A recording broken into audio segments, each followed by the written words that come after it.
रहीम start करते हैं Gayatri chapter 57 की पार्ट 2 की वीडियो को। Functional unit of the cerebellum cortex. Cerebellum में 30 मिलियन एक जैसे फंक्शनल यूनिट मौजूद होते हैं। हर फंक्शनल यूनिट में दरमियान में एक बड़े साइज का परकिंजी सेल मौजूद होता है, ठीक है, और फिर परकिंजी सेल के साथ ही एक डीप न्यूक्लियर सेल मौजूद होता है। तो ये हर फंक्शनल यूनिट के सेंटर में मौजूद होता है। अच्छा, ओवरऑल अगर आपको मैं दिखाऊं तो ये उन्होंने साइड से आपको एक सेरिबेलम का कट शो किया हुआ है ना, क्रॉस सेक्शन शो किया हुआ है। तो सेरिबेलम का ये भी मैंने इसी तरह का एक क्रॉस सेक्शन शो करने की कोशिश की हुई है। ये तो हो गया हमारे पास न्यूक्लियर सेल्स। न्यूक्लियर सेल जैसे कि डेंटेट न्यूक्लियस, इंटरपोज न्यूक्लियस, ये इनके अंदर मौजूद होते हैं न्यूक्लियर सेल। सही होगी बात। और ये जो बाहर वाली साइड है जिसको मैंने येलो कलर का हाईलाइट किया हुआ है, ये सारा होता है हमारे पास कॉर्टेक्स। सही होगी। तो कॉर्टेक्स की हमारे सेरिबेलम में 3 लेयर्स बन रही होती हैं। एक सबसे बाहर वाली लेयर जो यहाँ पे लाइंस लगा के शो की हुई है मैंने, जिसको हम कहते हैं मॉलिक्यूलर लेयर, ठीक है। इसमें बहुत ज्यादा मिलियंस ऑफ पैरेलल फाइबर्स मौजूद होते हैं। सही। फिर उसके बाद आती है उससे अंदर वाली लेयर। ये जो लेयर होती है इसमें आप देख सकते हैं परकिंजी सेल के सेल बॉडीज नजर आ रही हैं। वैसे तो जो परकिंजी सेल होता है वो उसके फाइबर जो होते हैं वो थ्रू आउट डीप न्यूक्लियर तक जा रहे होते हैं, लेकिन जिस लेयर में उसकी सेल बॉडीज सारी आ रही होंगी उस लेयर को हम नाम देंगे परकिंजी सेल लेयर। डन। और परकिंजी सेल लेयर से अंदर यानी कि कॉर्टेक्स की सबसे अंदर वाली लेयर जो होती है उसको हम नाम देते हैं ग्रेन्यूल सेल लेयर। ये जो मैंने यहाँ पे डॉट डॉट से शो की हुई है ग्रेन्यूल सेल लेयर, इसमें हमारे पास ग्रेन्यूल सेल्स मौजूद होते हैं जिसकी डिटेल अभी आगे जाकर हम डिस्कस करते हैं। ऑलराइट जी। उसके बाद हम देखते हैं जनाबे वाली neuronal circuit of the functional unit. एक फंक्शनल यूनिट का ये न्यूरोनल सर्किट क्या होता है। एक बात तो आपको पता नहीं चाहिए, ये डीप न्यूक्लियर सेल होता है, ये तो आगे आपको बॉडी में सिग्नल भेज ही रहा है। ये जो परकिंजी सेल होता है ना, ये हमेशा डीप न्यूक्लियर सेल को इनहिबिट ही करता है, ठीक है। परकिंजी सेल का काम ही ये है डीप न्यूक्लियर सेल को इनहिबिट करना। तो ये इनहिबिटरी सिग्नल्स आ रहे होंगे डीप न्यूक्लियर सेल के पास। लेकिन वैसे आपको एक बात पता है कि मिसाल के तौर पे हमारे सेरिबेलम के अंदर ये हो गया जनाबे वाली एक कोई न्यूरॉन डीप न्यूक्लियर सेल। सही होगी बात। तो जब भी बॉडी के बाहर से कोई सिग्नल आता है तो बॉडी के बाहर से आने वाला हर सिग्नल पहले इस डीप न्यूक्लियर सेल को एक्साइट कर देता है, ठीक, और आने वाला हर सिग्नल दूसरा कॉर्टेक्स में चला जाता है। ये बात हम डिस्कस कर चुके हैं कि हर आने वाला सिग्नल 2 पार्ट में डिवाइड होता है। एक जाके एक्साइट करता है हमारे डीप न्यूक्लियर सेल को और दूसरा पार्ट कॉर्टेक्स में चला जाता है। ये जो दूसरा पार्ट कॉर्टेक्स में जाता है ये जाके कॉर्टेक्स में अल्टीमेटली उस परकिंजी सेल को एक्टिवेट कर देता है और परकिंजी सेल का काम इसे इनहिबिट करना ही होता है। तो आप कह लो कि सेरिबेलम में आने वाला हर सिग्नल फौरी तौर पर डीप न्यूक्लियर सेल को एक्साइट करता है और फिर थोड़ी देर बाद परकिंजी सेल के थ्रू इनहिबिट करता है। तो आप ये कह सकते हैं कि जो डीप न्यूक्लियर सेल होता है उसको कॉन्टिन्यूसली एक्साइटेटरी और इनहिबिटरी इन्फ्लुएंसेस मिल रहे होते हैं, वो एक्साइट और इनहिबिट कॉन्टिन्यूसली हो रहा होता है। ओके ओके बात। उसके बाद हम देखते हैं सेरिबेलम में इंफॉर्मेशन लाने वाले 2 तरह के फाइबर्स होते हैं। एक होते हैं क्लाइंबिंग फाइबर्स और एक होते हैं मॉजी फाइबर्स।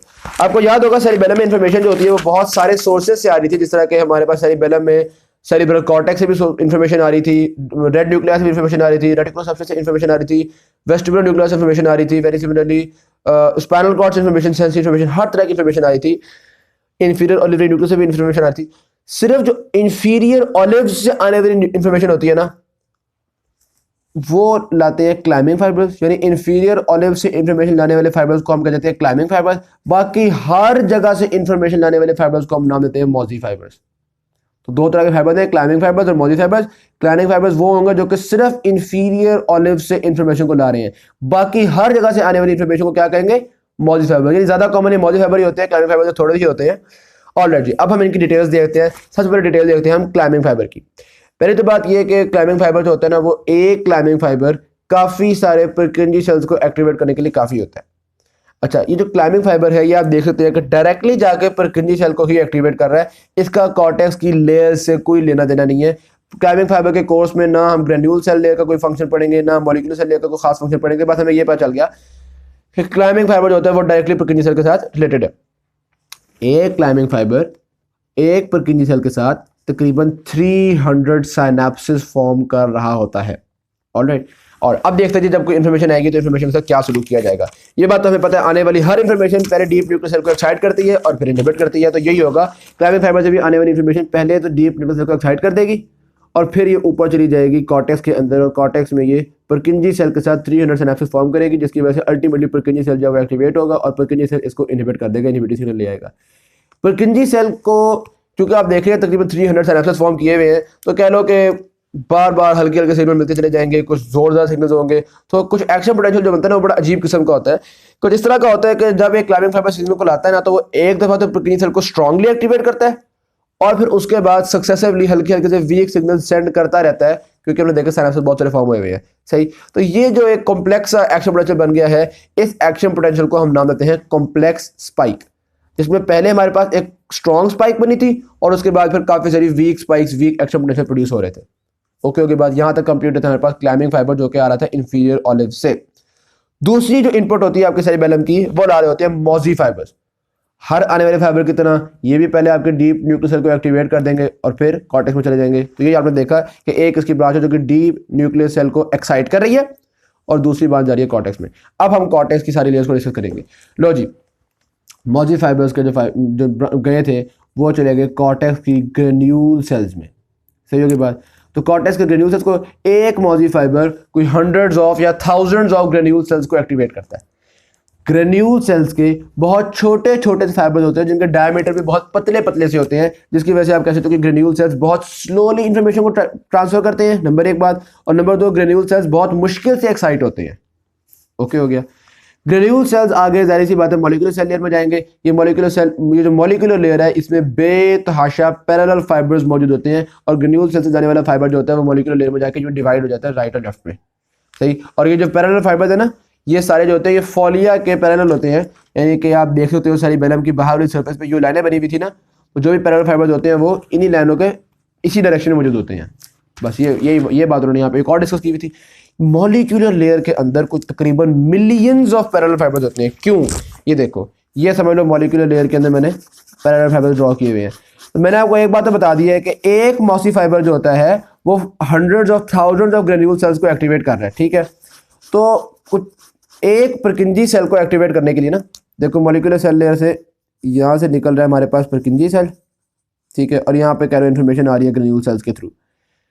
एक परकिंजी सेल को एक्टिवेट करने के लिए कुछ तकरीबन 500 से 1000 ग्रेन्यूल सेल्स मौजूद होते हैं। तो उन 500 से 1000 ग्रेन्यूल सेल्स ने मॉलिक्यूलर लेयर के पैरेलल फाइबर्स को एक्टिवेट करना ना, तो इसी वजह से पैरेलल लेयर के इतने फाइबर्स होते हैं। और फिर हर परकिंजी फाइबर मॉलिक्यूलर लेयर के कितने फाइबर से आपके ख्याल से कनेक्शन बना रहा होगा? 80,000 टू 2 लाख कनेक्शन फॉर्म कर रहा होता है। ठीक है, एक Purkinje cell 80,000 to 2 lakh connection form कर रहा है और इस परकिंजी सेल को एक्टिवेट करने के लिए 500 से 1000 ग्रेन्यूल सेल्स हैं जो कि मॉलिक्यूलर लेयर को एक्टिवेट कर रहे हैं। तो इसीलिए मॉलिक्यूलर लेयर में हमने कहा कि मिलियंस ऑफ फाइबर्स होते हैं। मॉलिक्यूलर लेयर के जो फाइबर है ना, ये भी बड़े पतले पतले से बड़े मनूस किस्म के होते हैं। वो खैर आगे जाकर डिटेल से पढ़ेंगे कि क्यों मनूस होते हैं, क्यों ये स्लोली भेजते हैं। हमारी बॉडी में किसी चीज़ को मनूस तो नहीं कहना चाहिए। अगर ये ना होते तो फिर बहुत सारे फंक्शंस खराब हो जाते हैं, इनहिबिटरी सिग्नल्स खराब हो जाते हैं, हम हाथ को एक जगह पर रोक ही ना पाते। वो आगे जाके देखते हैं किस तरह से होता है सारा कुछ। ऑलराइट जी, एनीवेज नावे वाली, यहाँ तक हमने ये बात डिस्कस कर ली। फिर एक और बात देखिएगा, क्योंकि मैंने आपको बताया था कि ग्रेन्यूल सेल्स को एक्साइट करना बड़ा मुश्किल होता है, तो ये आपके क्लाइंबिंग फाइबर्स की तरह कॉन्टिन्यूस सिग्नल नहीं भेजते रहते, कॉम्प्लेक्स स्पाइक फॉर्म नहीं करते, बल्कि ये बड़ी मुश्किल से सारी अपनी ताकत जमा करके सारे सेल्स को एक्टिवेट कर करा के एक ही दफ़ा परकिंजी सेल को एक एक्शन पोटेंशियल दे देते हैं। तो इस वजह से ये जो एक्शन पोटेंशियल प्रोड्यूस करते हैं उसको हम नाम देते हैं simple spike. Done. Climbing fibre ने फॉर्म की है सिंपल स्पाइक, सॉरी मॉजी फाइबर ने फॉर्म की है सिंपल स्पाइक, और इन्होंने क्या फॉर्म कर दी है? Complex spike. ये बात भी समझ में आ गई। अच्छा, कॉर्टेक्स की हमने लेयर्स पढ़ी हैं, molecular layer, Purkinje cell layer, granule cell layer. ऐसा ना हो कि आप कंफ्यूज होकर कहें कि यार ये जो यहाँ से जो सिग्नल्स आएंगे वो पहले ग्रेन्यूल सेल लेयर में जाएंगे, फिर परकिंजी सेल लेयर में जाएंगे, फिर मॉलिक्यूलर। आप अगर यहाँ पे नोटिस करो तो परकिंजी सेल लेयर होती है जब मॉलिक्यूलर सिग्नल निकल रहे होते हैं, और ग्रेन्यूल सेल लेयर होती है जब मॉलिक्यूलर लेयर में सिग्नल्स आ रहे होते हैं। सही हो गई ना बात? तो ये वैसे मैंने एक एडिशनल पॉइंट बताया, क्योंकि हो सकता है कई दफ़ा रट्टे में आपको जेन में सिर्फ पिक्चर आ रही हो तो आप लिख दो कि भाई मॉजी फाइबर से आने वाले ग्रेन्यूल सेल में जाएंगे, फिर वहाँ से परकिंजी सेल में जाएंगे। ऐसी गलती ना करना। जब मॉलिक्यूलर लेयर की तरफ सिग्नल को लेकर जा रहे हो तो ग्रेन्यूल सेल से सीधे मॉलिक्यूलर लेयर, और जब ला रहे हो तो फिर उसमें ग्रेन्यूल का ताल्लुक ही नहीं आएगा, फिर सिर्फ परकिंजी सेल्स का ताल्लुक आएगा। ऑलराइट जी। अच्छा जी, अब आगे वो ये बात कर रहे हैं कि परकिंजी सेल्स जो होते हैं वो कॉन्टिन्यूसली इंपल्सेस फॉर्म कर ही रहे होते हैं, क्योंकि हर वक्त आके बॉडी सिग्नल्स आ ही रहे हैं। तो परकिंजी सेल्स कह लो 50 to 100 action potential her second में बना रहे होते हैं। वेरी सिमिलरली जो डीप न्यूक्लियर सेल्स हैं ये भी हर वक्त सिग्नल्स प्रोड्यूस कर रहे होते हैं, ये बल्कि परकिंजी सेल्स से ज़्यादा सिग्नल्स प्रोड्यूस करते हैं। ये बात भी समझ में आ गई। Balance between excitation and inhibition, ये जो डीप सेलुलर न्यूक्लिया है इसको मुसलसल एक्साइटेटरी सिग्नल्स भी मिल रहे होते हैं और परकिंजी सेल की तरफ से इनहिबिटरी सिग्नल्स भी मिल रहे होते हैं। ठीक, आमतौर पर एक्साइटेटरी सिग्नल्स थोड़े से ज़्यादा होते हैं।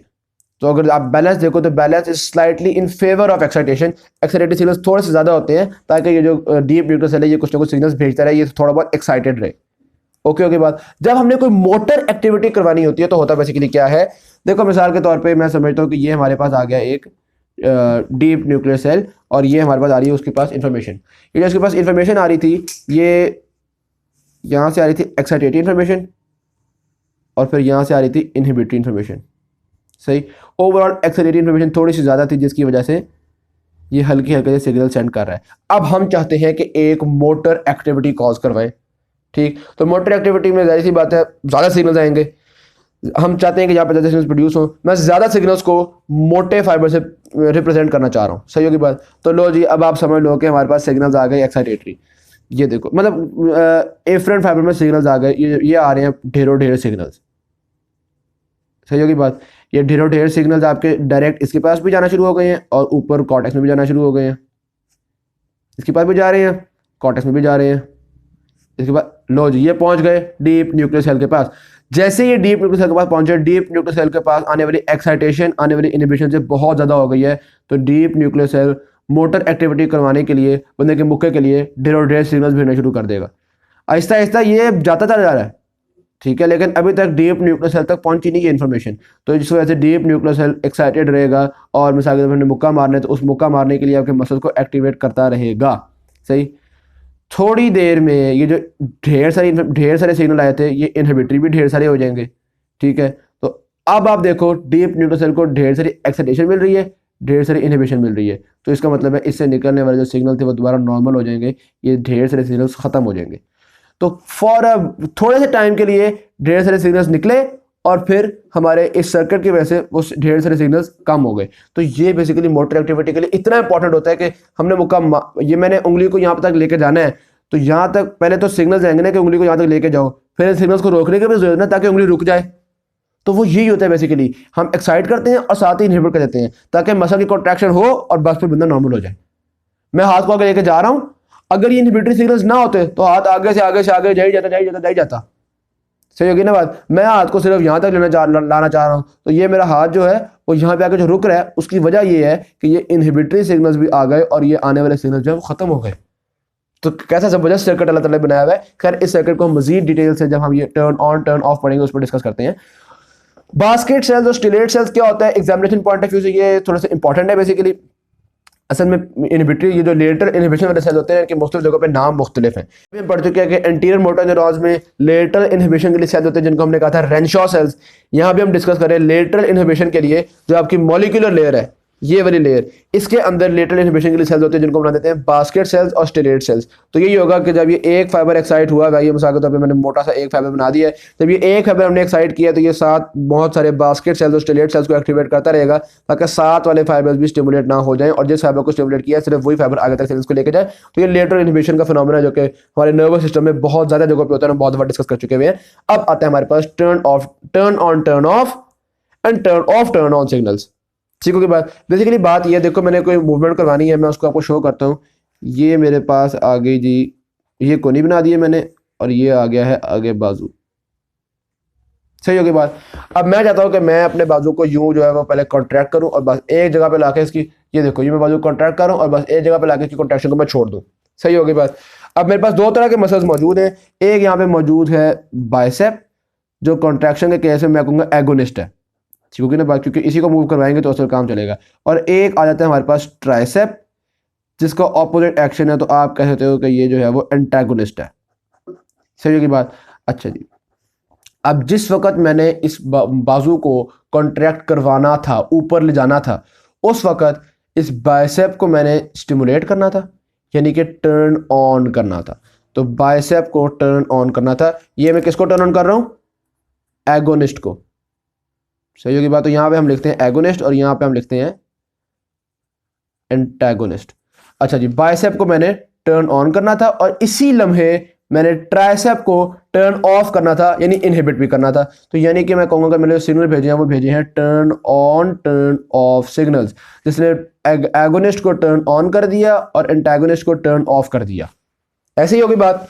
अच्छा, अब मेरा जो बाजू है वो एक दफ़ा ऊपर जाना शुरू हो गया, यूं कॉन्ट्रैक्ट होना शुरू हो गया।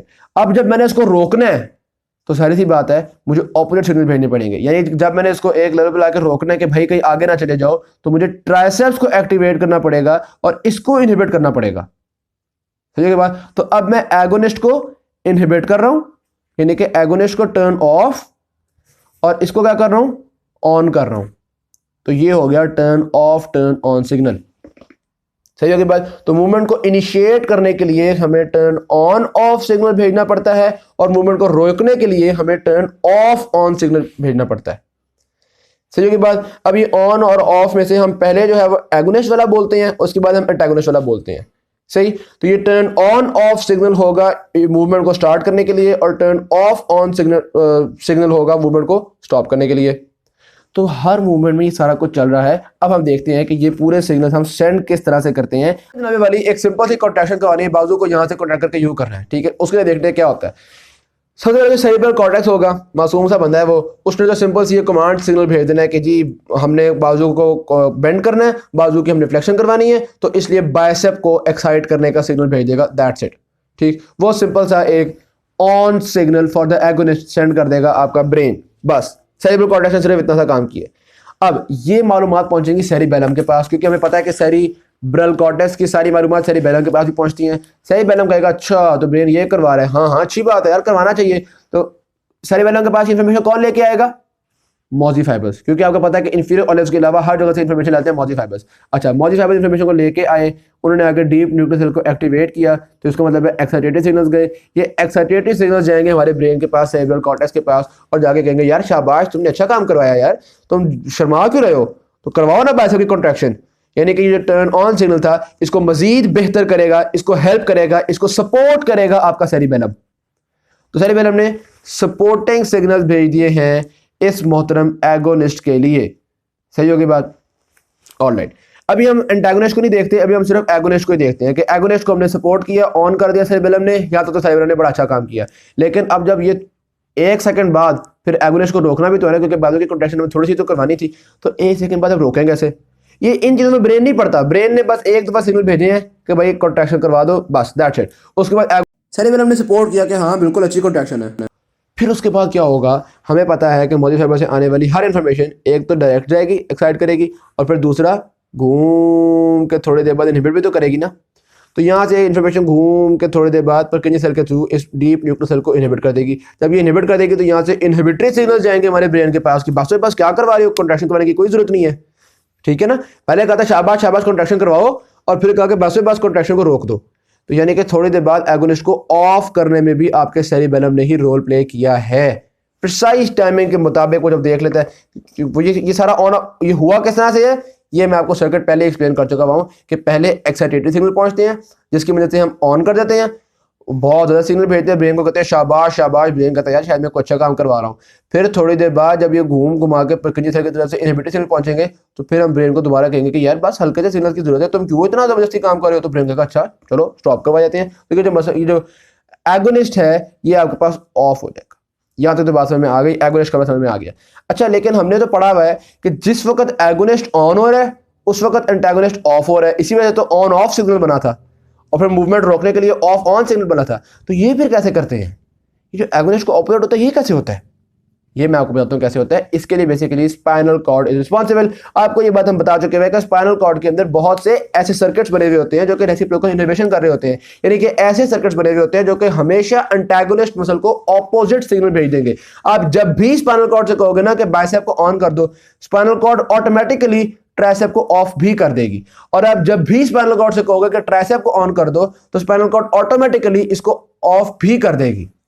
तो जब भी आप स्पाइनल कॉर्ड को किसी भी मसल को ऑन करने का कहते हो, स्पाइनल कॉर्ड में ऐसे सर्किट्स बने हुए हैं कि वो ऑटोमेटिकली उसके एंटागोनिस्ट को ऑफ भी करती है ताकि आपकी कॉन्ट्रैक्शन हो सके। तो यानी कि ये जो ऑन के साथ ऑफ लगा है, इस ऑन ऑफ को करवाने में स्पाइनल कॉर्ड इन्वॉल्व है। ठीक है बात? पहले इस ऑन को सपोर्ट किया है सेरिबेलम ने, और साथ ही साथ एंटागोनिस्ट को ऑफ किसने करवाया? स्पाइनल कॉर्ड ने। फिर जब मूवमेंट को रोकना था तो ये ऑफ सिग्नल कौन लेके आया है? सेरिबेलम। और फिर उसके ऑफ के साथ ऑन किसने कर दिया? Spinal cord.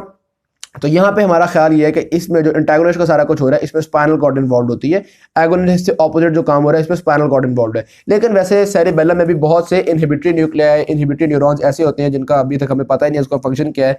तो हो सकता है कि सेरिबेलम में भी कोई इस तरह का सर्किट हो जो कि एंटागोनिस्ट को साथ ऑपोजिट काम करवाता हो, लेकिन अभी तक हम साइंसदान वहां तक पहुंच नहीं सके, अभी तक हमारी रिसर्च यहाँ तक पहुंच नहीं सकी।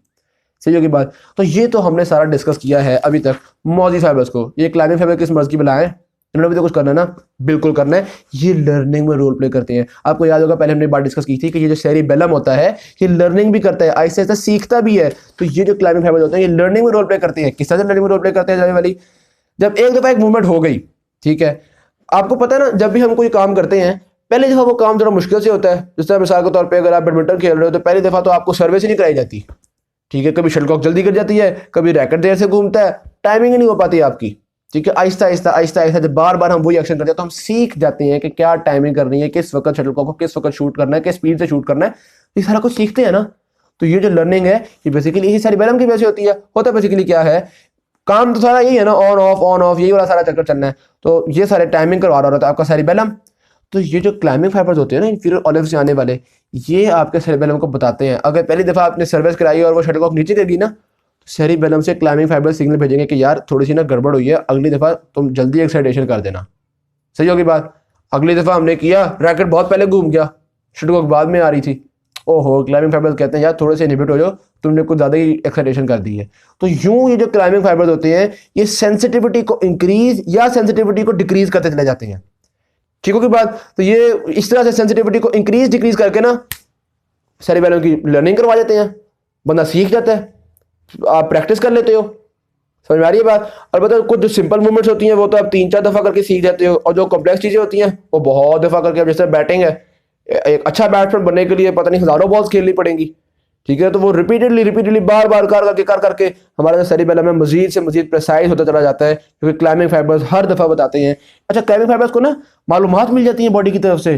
जब आपने एक्शन कर लिया ना तो बॉडी की तरफ से मालूमात जाती है कि यार इस दफा जो है ना ये जॉइंट जो है जल्दी बेंड हो गया था, यार इस दफा ना ये वाले सूरत हाल हुए हैं। उन मालूमात के मुताबिक फिर आपका क्लाइमिंग फाइबर कहता है कि यार थोड़ी सी गड़बड़ आ रही है, प्लीज तुम ठीक हो जाओ काम। और अगर आप बिल्कुल ठीक काम कर लो तो फिर क्लाइमिंग फाइबर जो है वो चुप रहते हैं, उनको वो कोई एरर सिग्नल्स नहीं भेजते, क्योंकि अब आपने काम बिल्कुल ठीक कर लिया है। अगर एक बैट्समैन छक्के मारना शुरू हो जाए और वो हर बॉल पर छक्का मार रहा है, तो जब छक्का लग गया, टाइमिंग हो गई, बिल्कुल ठीक हो गया, तो सारी ये जो क्लाइमिंग फाइबर्स हैं ये उस वक्त बिल्कुल सो जाएंगे। इनका काम है लर्निंग में, इनका काम है सेंसिटिविटी को इंक्रीज डिक्रीज करना, कि यार प्लीज अभी जो तुमने पिछली मूवमेंट करवाई है ना उसमें थोड़ी गड़बड़ थी। सही बात। तो यहाँ तक हमारे पास मॉडल फाइबर्स भी कंप्लीट होते हैं, क्लाइमिंग फाइबर्स भी कंप्लीट होते हैं। ये जो सारा कुछ मैंने एक्सप्लेन किया ये हमारे पास हिस्टोलॉजी में भी है, ये हमारे पास न्यूरो एनाटॉमी में भी है। तो ये थोड़ा इंपॉर्टेंट था, इसलिए मैंने थोड़ा सा ज़्यादा टाइम लगा दिया इसको, उस चीज़ के लिए माजरत। ऑलराइट, अब आते हैं हम function of the cerebellum in overall motor control. Cerebellum हमें पता है कि नर्वस सिस्टम के मुख्तलिफ जगहों से कोऑर्डिनेट कर रहा है, मुख्तलिफ फंक्शंस परफॉर्म कर रहा है। जैसे सबसे पहले आता है हमारे पास vestibulo cerebellar function. Vestibular system operators हमें पता है बॉडी के इक्विलिब्रियम को मेंटेन करने के लिए होगा, तो वेस्टिबुलो सेरिबेलम ये हमारे पास बॉडी के इक्विलिब्रियम को मुख्तलिफ तरीकों से मेंटेन करेगा, उसकी भी डिटेल्स हम डिस्कस करेंगे। नेक्स्ट आता है हमारे पास स्पाइनो सेरिबेलम। हमें पता है स्पाइनल कॉर्ड से सारी सेंसरी इन्फॉर्मेशन जो होती है वो सेरिबेलम तक आ रही होती है कि यार ये हैंड की ये पोजीशन है, फलानी जगह ये पोजीशन है, और आप उसके हिसाब से बता दोगे किस मूवमेंट को किस तरह से करवाना चाहिए। तो खास तौर पे मूवमेंट्स को कोऑर्डिनेट करवाने के लिए कि सीक्वेंस के साथ किस मूवमेंट को पहले किसको बाद में, टाइमिंग, सीक्वेंसिंग, इस सारे काम में रोल प्ले कर रहा है हमारे पास ये स्पाइनो सेरिबेलम। और स्पाइनो सेरिबेलम किसके साथ रिलेटेड होगा? ये जो ये आप देख रहे हैं ना स्पाइनो सेरिबेलम, ये जो बॉडी की सारी जगह, ये कौन सी जगह है? Intermediate zone and vermis. सही होगी बात। तो ये इंटरमीडिएट जोन एंड वर्मिस ये सारे स्पाइनो सेरिबेलम के साथ इन्वॉल्व है, क्योंकि आप देख रहे हैं कि बॉडी को कंट्रोल करने में रोल प्ले कर रहे होते हैं। और जो वेस्टिबुलर एपेटस था वो हमारे पास फोक्यूलो-नोडुलर लोब के साथ इन्वॉल्व होता है। और नंबर 3 पे आता है हमारे पास सेरिब्रो सेरिबेलम, यानी कि वो जो सेरिब्रल कॉर्टेक्स था वो हमारे पास, ये सेरिब्रल कॉर्टेक्स जो चाहिए, जो मशवरा किया करता था कि हाँ भाई बताओ हम कोई मूवमेंट प्लान कर रहे हैं, क्या प्लानिंग करनी चाहिए। तो ये आपके पास तीसरा फंक्शन आ रहा है कि ये जो प्लानिंग कर रहे होते हैं ब्रेन के साथ मिलकर, सेरिब्रल कॉर्टेक्स के साथ मिलकर, इस प्लानिंग में हमारे पास लेटरल लोब्स इन्वॉल्व होते हैं। तो पहली वाली वेस्टिबुलर सेरिबेलम में हमारे पास फोक्यूलो-नोडुलर लोब इन्वॉल्व था, स्पाइनो सेरिबेलम में हमारे पास इंटरमीडिएट और वर्मिस इन्वॉल्व था, और ये जो सेरिब्रो सेरिबेलम है इसमें हमारे पास लेटरल लोब्स इन्वॉल्व है। ये लेटरल लोब्स जो होते हैं ये मशवरागिरी करते हैं, पूरा प्लान करते हैं किस तरह से मूवमेंट करवानी है, और फिर उन प्लानिंग के मुताबिक मूवमेंट्स को इनिशिएट करते हैं। डिटेल से डिस्कस करते हैं वेस्टिबुलर सेरिबेलम फंक्शन को। ये बात मुझे पता चल गई भी है कि सेरिबेलम का जो फोक्यूलो-नोडुलर लोब है वो इन्वॉल्व है हमारे पास बॉडी के इक्विलिब्रियम वगैरह के साथ। तो अगर फोक्यूलो-नोडुलर लोब नहीं होगा तो इंसान का इक्विलिब्रियम जो है वो थोड़ा खराब हो जाएगा। और हाँ, ये खास तौर पर डायनामिक इक्विलिब्रियम इन्वॉल्व होता है। तो अगर ये नहीं होगा तो इंसान का डायनामिक इक्विलिब्रियम, जब इंसान मूव कर रहा हो, भाग रहा हो, उस वक्त गड़बड़ आएगी। खास तौर पे अगर भागते हुए डायरेक्शन चेंज कर रहा हो, मुड़ रहा हो ये वो, तो फिर तो सोने पे ही सुहागा ना, फिर तो बहुत ज़्यादा गड़बड़ आ जाएगी। तो ये हमारे पास डायनामिक इक्विलिब्रियम में रोल प्ले कर रहा होता है। जब बॉडी की मूवमेंट्स पोजीशनिंग रैपिडली चेंज हो रही हो, उस वक्त ये आपके जो एंटी ग्रेविटी मसल्स होते हैं उनको कंट्रोल करता है कि भाई हिप के मसल्स को कहो कि वो इतना कॉन्ट्रैक्ट करे, कमर के मसल्स को कहो कि वो इतना कॉन्ट्रैक्ट करे, ताकि बॉडी का जो वजन है वो मेंटेन रहे और आप भागते हुए किसी भी तरफ गिरो ना। सही होगी बात। तो ये वो सारे मसल्स को जो होता है वो कोऑर्डिनेट कर रहा होता है, किसको कितना कॉन्ट्रैक्ट करवाना है, सारा कुछ कंट्रोल कर रहे होते हैं हम। अच्छा, अब इस कंट्रोलिंग में हमारे पास एक बड़ा मसला आ रहा है, खासतौर पर जब इंसान बहुत तेज भाग रहा होता है। यार देखो, हमें हर वक्त पता होना चाहिए कि भागते हुए पाँव की पोजीशनिंग क्या है, पाँव कहाँ पे मौजूद है। तो ये हर वक्त पता लगाने के लिए हमारे पास स्पाइनोसेरिबेलर ट्रैक्ट होते हैं जो कि स्पाइनल कॉर्ड इन्फॉर्मेशन को लेके आ रहे होते हैं। लेकिन हमारे नर्वस सिस्टम को जो सबसे तेज स्पाइनोसेरिबेलर ट्रैक्ट है उसकी भी स्पीड होती है 120 मीटर पर सेकेंड।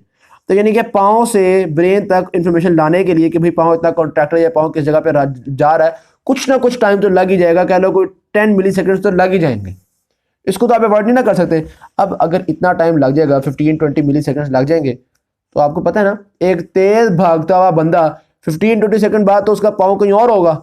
अभी अगर उसका पाँव यहाँ पे है तो हमने ब्रेन को भेजा कि भाई पाँव जो है ना वो यहाँ पे है। जब तक ये सिग्नल्स ब्रेन तक पहुंचेंगे, पाँव आपका यहाँ पहुंच चुका होगा और ब्रेन को लगेगा पाँव यहाँ पे है, तो ये तो गड़बड़ वाली बात है ना। तो यानी कि सेरिबेलम तो थोड़ा पीछे रह जाएगा।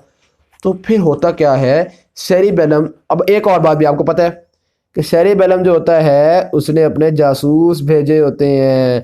जो मोटर इंफॉर्मेशन जा रही होती है पाँव की तरफ, उसकी जासूसी रहती है सेरिबेलम के पास कि यार इस वक्त पाँव की तरफ ये मोटर इंफॉर्मेशन जा रही है। तो सेरिबेलम इस बात का इंतजार ही नहीं करता कि यहाँ से पूरी इंफॉर्मेशन मेरे पास पहुंचे फिर मैं सोचूंगा पाँव कहाँ पे है। ये पहले से ही इस जाने वाली मोटर इंफॉर्मेशन की मदद से ये सेरिबेलम प्रिडिक्ट कर लेता है कि थोड़ी देर बाद जो पाँव है वो यहाँ पे होगा। तो आप कह लो कि ये एडवांस में कैलकुलेट कर लेता है। तो सेरिबेलम को हर वक्त पता होता है पाँव कहाँ पे है। सेरिबेलम को पता होता है कि यहाँ से आने वाले सिग्नल तो बता रहे हैं कि पाँव यहाँ पे है, लेकिन मोटर इंफॉर्मेशन गई हुई है पाँव को आगे भेजने के लिए, तो यकीनी तौर पे इस वक्त पाँव यहाँ पे होगा। तो ये जो कैलकुलेट इन एडवांस कर लेता है, इसकी मदद से हम जब भाग रहे होते हैं और ऐसी सिचुएशन में सेरिबेलम जो होता है वो सही काम कर पाता है। तो जब भी कोई ब्रेन सिग्नल वगैरह भेजना चाह रहा हो, ब्रेन तो नहीं ना ये कैलकुलेट कर सकता एडवांस में, ब्रेन को तो ये पता चलेगा पाँव यहाँ पे है, हालांकि ऊपर तक पहुंचते पहुंचते पाँव यहाँ तक पहुंच चुका है। तो ये जो होगा ये हर वक्त एक कैलकुलेशन लगाए रखेगा और ब्रेन को बताएगा कि यार तुमने सिग्नल भेज रहे हो ना, उनको थोड़ा सा ठीक कर लो, इस वक्त पाँव पहले ही आगे पहुंच चुका होगा, इस वक्त ये काम चल रहा होगा। तो यूँ आप कहते हो कि एंटीसिपेटरी करेक्शन करवा रहा होता है जो भी सिग्नल्स जा रहे होते हैं। सही होगी बात।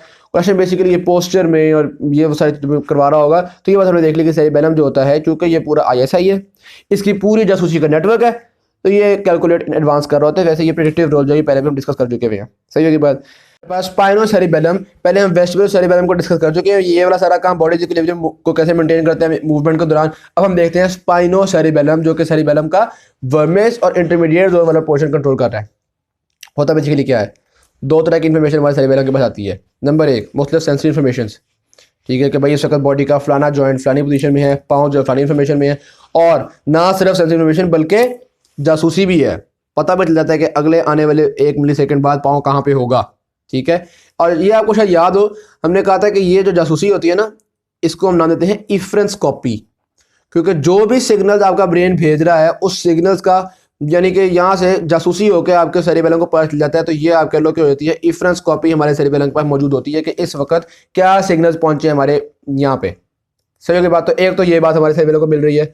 दूसरा, ब्रेन यानी कि सेरिब्रल कॉर्टेक्स, वो जो मोटर एक्टिविटी का प्लान कर रहा है, वो जो मोटर एक्टिविटी करवाना चाह रहा है, उसके बारे में भी सेरिबेलम को मुसलसल पता चलता रहता है। जो आपके अभी आने वाले वक्त में प्लानिंग हो रही है, या जो अभी आप करवाना चाह रहे हो, या जो मोटर सिग्नल्स यहाँ ये सेंड करने का सोच रहा है, वो सारा कुछ भी इसको पता चलता जा रहा है। या आप यूँ भी कह सकते हो कि ब्रेन ने जो सिग्नल्स भेज दिए हैं उसका भी इसको पता है, और जो भेजने का सोच रहा है उसका भी इसको पता है। सही होगी बात। ना सिर्फ ब्रेन ने जो भेज दी उसको पता है, बल्कि आपको पता है ना, कुछ मसल रिफ्लेक्सेस में स्पाइनल कॉर्ड भी मसल को सिग्नल भेजती है, तो जो स्पाइनल कॉर्ड सिग्नल भेजेगी वो भी सेरिबेलम को पता होते हैं। सही होगी बात। अब सेरिबेलम इन दोनों को कंपेयर करती है। इसके पास क्या कुछ पता चल चुका है, दो बड़ी मजे की टर्म्स हैं। एक, इसको इंटेंशंस का पता चल चुका है कि जो हायर ब्रेन सेंटर्स हैं उनके इरादे क्या हैं, और दूसरा इसको परफॉर्मेंस का पता चल चुका है कि इस वक्त आपकी बॉडी में सूरत चल क्या रही है, कौन सा पोर्शन कितना कॉन्ट्रैक्टेड है। और ये फिर उन दोनों को मिला के कंपेयर करता है कि यार इस वक्त क्या ये बातें सही है या नहीं है। जैसे मिसाल के तौर पे ये ब्रेन कहता है कि यार मैं जो ना वो पाँव को कॉन्ट्रैक्ट करवाना चाहता हूँ, यहाँ पे हमें मालूमात मिली है जासूसी के मुताबिक कि स्पाइनल कॉर्ड ने किसी पेन की वजह से पाँव को कॉन्ट्रैक्ट करवाया हुआ है। सही होगी बात। तो सेरिबेलम को तो पता चल गया कि क्या, क्योंकि इसके पास तो इफरेंस कॉपी आ रही है, तो ये ब्रेन से कहेगा वो अल्लाह के बंदे पाँव से पहले ही कॉन्ट्रैक्टेड है, तुम गलत सिग्नल भेज रहे हो। सही होगी बात। तो ये जो है ये इस तरह से, अच्छा जब ये करेक्शन कर लेगा ना ब्रेन के सिग्नल्स की कि भाई ये नहीं ये करवाने की जरूरत है, तो फिर ये करेक्शन करके वापस ब्रेन को बताएगा भाई ये करवाओ, रेड न्यूक्लियस को भी बता देगा भाई ये करवाओ, रूब्रोस्पाइनल ट्रैक, यानी कि सारे जाने वाले जो सिग्नल्स हैं उनको ये मोल्ड कर लेगा और बता देगा कि भाई तुम्हें इस तरह का काम करवाने की ज़रूरत है। यानी कि कंपैरिजन में एक बड़ा आला किस्म का रोल प्ले कर रहा है। इसके पास नीचे से आने वाली इफरेंस कॉपी भी मौजूद है और जो ब्रेन की पूरी प्लानिंग होती है जिसको हम मोटर इमेज कहते हैं, वो पूरी मोटर इमेज भी मौजूद है। इसको कंपेयर करता है, काम को ठीक कर लेते हैं। ये तो हमने बात देख ली। फिर वो कह रहे हैं function of cerebellum to prevent overshoot. लो जी, हमने ये बात तो देख ही ली है कि सेरिबेलम प्रिडिक्ट कर लेता है कि आपका हाथ जो है वो कहाँ पे पहुंचेगा। तो अगर ये सेरिबेलम ना हो, पता क्या होता है, मैंने मिसाल के तौर पे अपने हाथ को ये जो पॉइंटर है इस पॉइंटर के लेवल पे लाकर रोकना है। सही होगी बात। मैं यो आगे ले जाए जा रहा हूँ। जब मेरा हाथ यहाँ पे पहुंच गया ना, इस वक्त सिग्नल्स जाना शुरू होंगे कि हाथ पॉइंटर के पास पहुंच गया है, लेकिन जब तक सिग्नल मेरे ब्रेन तक पहुंचेंगे मेरा हाथ यहाँ तक पहुंच चुका होगा। सही के बाद अब दोबारा सिग्नल जाएंगे, वो ब्रेन कहेगा हाथ कहाँ तक पहुंचा दिया, वापस खींचो, मैं वापस करना शुरू कर दूंगा। यहाँ पे पहुंच गए, सिग्नल देना शुरू हो गए कि हाथ वापस पहुंच गया है, लेकिन अभी ब्रेन को पता नहीं चला, मैं हाथ और वापस खींच लूंगा। ब्रेन कहेगा हाथ आगे क्यों, पीछे को खींच लिया, आगे भेजो। वो ऐसे करके ना अगर मेरे पॉइंटर के पास हाथ लाना तो फिर मेरा हाथ जो है ना वो ऐसे कांपता मैं कुछ इस तरह को पॉइंटर को पकड़ सकूंगा। तो इसको हम नाम देते हैं एक्शन ट्रेमर या इंटेंशन ट्रेमर। इसको इंटेंशन ट्रेमर क्यों कहते हैं? क्योंकि इसमें मैंने खुद इरादा किया था हाथ को पॉइंटर तक लाना है तो ये ट्रेमर हुआ है। सही होगी बात। अब ये एक बड़ा अच्छा क्वेश्चन है, बहुत इंपॉर्टेंट। ये वहां पे भी पूछते हैं, वाइवा भी पूछ लेते हैं, पेपर में भी आ सकता है कि सेरिबेलम के डिसफंक्शनिंग में जो ट्रेमर होती हैं उसमें और पार्किंसंस डिजीज के ट्रेमर में डिफरेंस क्या है। तो ये जो ट्रेमर है ये सिर्फ तब होता है जब आप इरादतन कोई मूवमेंट करवाना चाहते हैं, उसमें ट्रेमर हो जाता है, ठीक है, जिसको आप इंटेंशन ट्रेमर कहते हो। जबकि जो पार्किंसंस डिजीज में ट्रेमर है ना, वो तो हर रोज बंदे का होता रहता है। मैं अपने हाथ को स्टिल करना चाह रहा हूँ लेकिन वो ट्रेमर हो ही जा रहा है। वैसे पार्किंसन डिजीज को आगे सेप्टेम्बर डिटेल से आप डिस्कस करेंगे, तो ये वाली बातें मैं दोबारा डिस्कस करूंगा, लेकिन ओवरऑल मैंने ये बात आपको बता दी है। तो आप कहते हो कि मूवमेंट्स को डैम्प करने में रोल प्ले किया है कि एक मूवमेंट को जहां पे रुकना चाहिए था उसको उसने ओवरशूट। अब सेरिबेलम क्या करता है, जैसे वक्त हाथ यहाँ पे पहुंच, अभी यहीं पे था ना हाथ, तो सेरिबेलम ने प्रिडिक्ट कर लिया कि यार 1 मिलीसेकंड बाद हाथ पॉइंटर पे पहुंच जाएगा, इसलिए हाथ को रोकने वाले सिग्नल्स भेज दो। जब तक हाथ यहाँ पे पहुंचेगा सेरिबेलम की वजह से हाथ रुक जाएगा, ठीक है, क्योंकि ये सेरिबेलम तो आपको पता है प्रिडिक्ट कर सकता है बातों को, इसके बाद तो जासूस बहुत होते हैं। तो अल्लाह का शुक्र है सेरिबेलम की वजह से ओवरशूट से हाथ बच जाता है और जो मूवमेंट्स होती हैं वो हो जाती है डैम्प। ये बात समझ में आ गई। फिर आती है हमारे पास बैलिस्टिक मूवमेंट्स। यार देखो, आपने देखोगे वो जो टाइपिंग कर रहे होते हैं, इतनी तेज टाइपिंग स्पीड होती है यार, up to even 100 words per minute वो टाइप कर रहे होते हैं। यानी हर सेकंड में 2 वर्ड्स टाइप कर लेता है बंदा या 1 वर्ड टाइप कर लेता है। तो इसका मतलब है हर सेकंड में कई उंगलियां मार रहा है बंदा। तो क्या हर उंगली मारने के बाद ब्रेन को मैसेज आता है कि भाई उंगली मार ली है, फिर अगला ब्रेन मैसेज भेजते हैं कि अब अगली उंगली मारो? ऐसा नहीं होता। ये जो काम है ना, ये हम कह लो कि पूरी एक प्लानिंग करते हैं और एक दगड़ दगड़ दगड़ दगड़ पूरा पैगाम भेज देते हैं। यानी कि ब्रेन की तरफ से पैगाम ये आता है, या कह लो स्पाइनल सेरिबेलम के साथ मिला के हम पैगाम ये प्लान करते हैं कि पहले इस उंगली को कॉन्ट्रैक्ट करवाना, फिर इस उंगली को यहाँ पे ले जाना, फिर इस उंगली को यहाँ ले जाना, फिर इसको वापस खींचना, फिर इसको यहाँ ले जाना। ये पूरे एक्शन का इकट्ठा सिग्नल भेज दिया, कराओ भाई, 1 सेकंड के अंदर अंदर ही सारे एक्शन हो गए।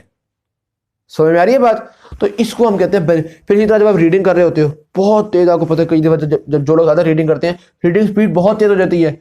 अभी हम मुंह से अच्छा, फिर अगर कई दफा कुरान की तिलावत कर रहे हो तो जो लोग ज़्यादा तिलावत करते हैं उनको इस बात का आइडिया होगा। अभी आप मुंह से बोल ये रहे होते हो और आपका जो आंखें हैं वो यहाँ तक पहुँच चुकी होती हैं, आप आगे पढ़ रहे होते हो, आगे देख रहे होते हो क्या इसके बाद क्या वर्ड्स आने वाले हैं।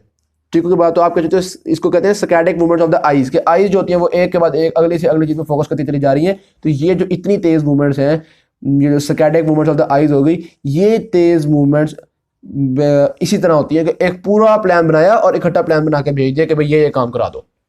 सही बात। अब अगर सेरिबेलम नहीं होगा तो ये वाले काम नहीं हो सकेंगे। फिर हमें बड़ा स्लोली वो काम, टाइपिंग स्पीड भी पहले ये किया, फिर इसको दबाया, फिर इसको दबाया, टाइपिंग स्पीड वगैरह स्लो हो जाएगी। ना सिर्फ स्लो होने के चांसेस है बल्कि ओवरशूट भी कर जाएंगे, क्योंकि ये डैम्पिंग फंक्शन भी खत्म हो गया। बजाय इसके कि हाथ यहाँ पे रुकता, हाथ आगे जाएगा, फिर वापस आएगा, ओवरशूट होना शुरू हो गया। ना सिर्फ ये वाला मसला बनेगा बल्कि फोर्स भी कम होगी कॉन्ट्रैक्शन की, क्योंकि आपको याद होगा शुरू में जो सेरिबेलम था ना, इसने सेरिबेलम को कहा था शाबाश शाबाश मसल कॉन्ट्रैक्ट करवाओ। याद है ये जो ऑन सिग्नल में सपोर्टिव रोल किया था, ठीक है। तो ये कॉन्ट्रैक्शन स्टार्ट करने में भी इसका रोल था, तेजी से स्टार्ट करवाती है, कॉन्ट्रैक्शन रोकने में भी इसका रोल था। तो सेरिबेलम नहीं होगी तो कॉन्ट्रैक्शन उतनी अच्छी हो भी नहीं सकेगी, कॉन्ट्रैक्शन जल्दी रुक भी नहीं सकेगी, और एक के बाद एक कॉन्ट्रैक्शन वाला काम भी नहीं चल सकेगा। तो बहुत जरूरी है जी सेरिबेलम। तो ये हमने डिस्कस कर लिया ओवरऑल स्पाइनो सेरिबेलम के बारे में। फिर आता है हमारे पास सेरिब्रो सेरिबेलम, जो इंशाल्लाह पार्ट 3 की वीडियो में डिस्कस करेंगे। Thank you very much. Video अच्छी लगी शेयर कीजिएगा, चैनल को सब्सक्राइब कीजिएगा। अल्लाह हाफिज़।